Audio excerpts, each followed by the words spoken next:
ओम नमो भगवते वासुदेवाय। ओम नमो भगवते वासुदेवाय।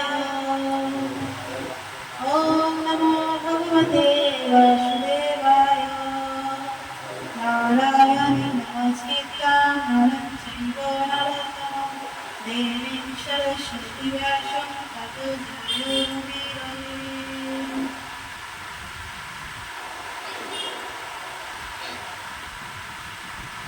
अनन्या चिन्तयन्तो मां ये जना दुर्जपाशते तेषां नित्यभियुक्तानां योगेवं महान्। बोलो अनन्या चिन्तयन्तो मां ये जना दुर्जपाशते तेषां नित्यभियुक्तानां योगेवं महान्। এই শ্লোকের অনুবাদ সকলে মনোযোগ সহকারে শুনুন। অনন্য চিত্তে আমার চিন্তায় মগ্ন হয়ে পরিপূর্ণ ভক্তি সহকারে যারা সর্বদাই আমার উপাসনা করেন তাদের সমস্ত অপ্রাপ্ত বস্তু আমি গ্রহণ করি এবং তাদের প্রাপ্ত বস্তু সংরক্ষণ করি। সকলে বলুন অনন্য চিত্তে আমার চিন্তায় মগ্ন হয়ে পরিপূর্ণ ভক্তি সহকারে যারা সর্বদাই আমার উপাসনা করেন তাদের সমস্ত অপ্রাপ্ত বস্তু আমি গ্রহণ করি এবং প্রাপ্ত বস্তু সংরক্ষণ করি। জগৎ শ্লোকবার একটু তাৎপর্য লিখেছেন, সেটা আমরা সকলে সম্মুখীন হব। জগৎ শ্লোকবার কি? যিনি কৃষ্ণ ভাবনা ছাড়া এক মুহূর্তেও থাকতে পারেন না, তিনি শ্রবণ কীর্তন স্মরণ বন্দন অর্জন পাদ সেবন দাস্য সখ্য ও আত্মনিবেদনের দ্বারা নববিধা ভক্তি পরায়ণ হয়ে 24 ঘন্টা শ্রীকৃষ্ণের স্মরণ ছাড়া অন্য কিছু করেন না। ভক্তির এই সমস্ত ক্রিয়া পরম মঙ্গলময় এবং পারমাত্মিক শক্তি সম্পন্ন, যার ফলে ভক্ত আত্মোপলব্ধিতে পূর্ণতা লাভ করতে পারে। তখন তার একমাত্র অভিলাষ হয় ভগবানের সঙ্গ লাভ করা। এই প্রকার ভক্ত অনায়াসে নিঃসন্দেহে ভগবানের সান্নিধ্য লাভ করেন, একে বলা হয় যোগ।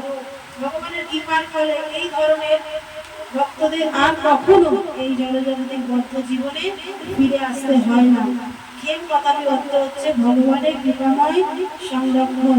যোগের দ্বারা কৃষ্ণ ভাবনা লাভ করতে ভগবান ভক্তকে সহায়তা করেন এবং তিনি পূর্ণরূপে কৃষ্ণ ভাবনায় ভাবিত হলে ভগবান তাকে দুঃখময় বদ্ধ জীবনে পতিত হওয়ার সম্ভাবনা থেকে রক্ষা করেন।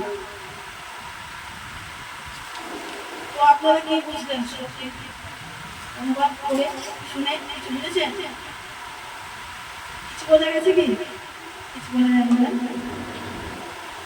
ভগবান বলছেন অনন্য চিত্তে আমার চিন্তায় মগ্ন হয়ে পরিপূর্ণ ভক্তি সহকারে যারা সর্বদাই আমার উপাসনা করে তাদের সমস্ত অপ্রাপ্ত বস্তু আমি গ্রহণ করি আর তাদের প্রাপ্ত বস্তু সংরক্ষণ করি।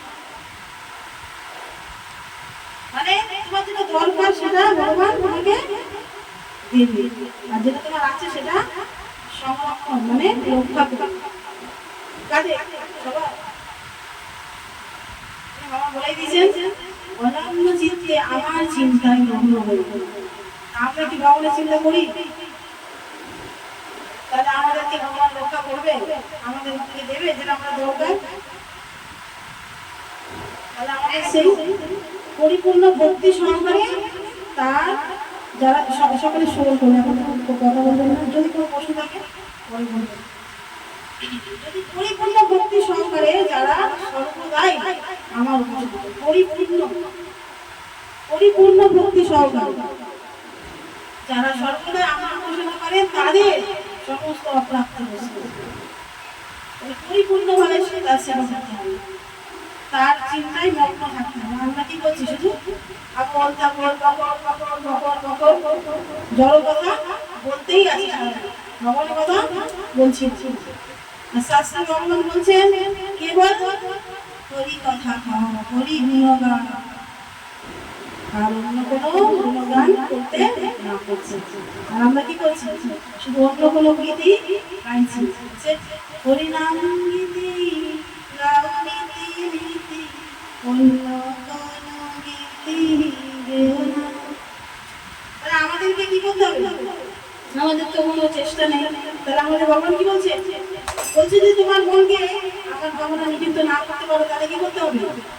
অর্জুনকে বলেছে, অর্জুন প্রশ্ন করেছে যে মন তো অত্যন্ত চঞ্চল, তাহলে কি করতে হবে? অভ্যাস, অভ্যাসের দ্বারা আগে চেষ্টা করা, অভ্যাস করতে হবে। এইবার আমি যে ভগবানকে স্মরণ করবো তার অভ্যাস করতে হবে। যেমনি যে কোনো কিছু যদি আমরা অভ্যাস করি তাহলে কি হবে? এই ভোরবেলা ওঠা অভ্যাস, যদি অভ্যাস করি তাহলে কি হবে? অভ্যাসটা পরিণত হবে। সেমনি ভগবানকে চিন্তা করার অভ্যাস করতে হবে।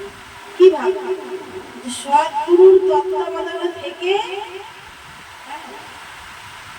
যার আদেশ অনুসারে খুব সকালে ভোরবেলা উঠতে হবে, তারপরে কি করতে হবে? স্নান করতে হবে, নিজে পরিষ্কার হতে হবে, তারপরে ভগবানের মঙ্গল আরতি করতে হবে। আমাদের যে 4টে সম্প্রদায় আছে এই শিক্ষা দেওয়া হয়, অন্যান্য সম্প্রদায় এইসব শিক্ষা নেই, বলছে যা ইচ্ছা তাই খাও, মন যা চাই তাই করো। কিন্তু এই যে 4টে সম্প্রদায়কে মহাপ্রভু শিক্ষা দিয়েছে, এই সম্প্রদায় যারা যারা দীক্ষাপ্রাপ্ত হয়েছে সবগুলির কাছে তাদের নির্দেশ আছে 4টে নিয়ম পালন করতে হবে। আর কি করতে হবে? ভগবানের গুণকীর্তন করতে হবে, গীতা ভাগবত অধ্যয়ন করতে হবে, আর কৃষ্ণ প্রসাদ মাতাকে এখন জপ করা যাবে না, ভগবানের কথা শুনে তাহলে কোনো লাভ হবে, কোনোটাই করতে হবে না, জপের লাভ হবে না শ্রবণের লাভ হবে। তো কৃষ্ণ প্রসাদ পেতে হবে। তো এইগুলো আমাদের কি করতে হবে? অভ্যাস। যদি আমরা অভ্যাস করি তাহলে কি হবে? অভ্যাস করলেই আমরা কৃষ্ণকে লাভ করতে পারবো।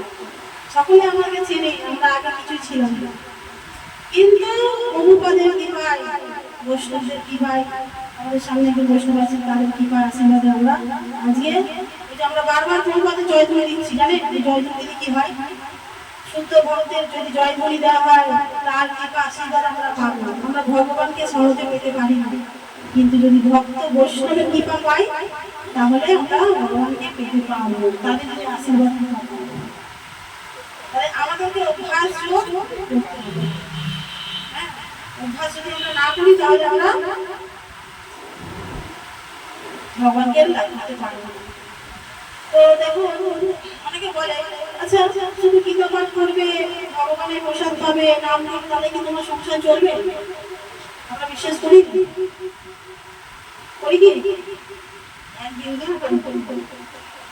তো একটা ঘটনা আছে আপনারা শুনবেন, যে একজন ভক্ত ছিলেন এরকমই, যে ভগবানকে এরকম ভাবে বিশ্বাস করতেন এবং সম্পূর্ণ ভগবানের উপর নির্ভরশীল ছিলেন।